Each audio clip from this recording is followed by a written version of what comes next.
अरे तूने मेरे पैसे क्यों लिए? चोरी कर रहा था?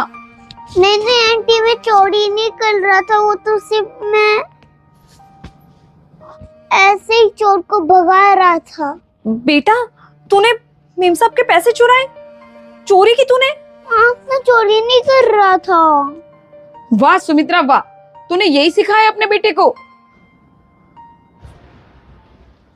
क्या हुआ? भैया ये सूरज मेरे पैसे चुरा रहा था। ये तो अच्छा हुआ कि मैंने इसे देख लिया, वरना पता नहीं क्या होता। क्या चोरी? नहीं अंकल, मैंने चोरी नहीं की, तो वो तो सिर्फ चोर आया था। भैया ये झूठ बोल रहा है। माँ घर घर जाकर घर के काम करती है और बेटा पैसे चुराता है। अच्छा तरीका है दोनों माँ बेटे का पैसे कमाने का। पूजा रुक, हम एक काम करते हैं, सीसीटीवी चेक कर लेते हैं। उससे हमें पता चल जाएगा कि किसने चोरी की और किसने नहीं।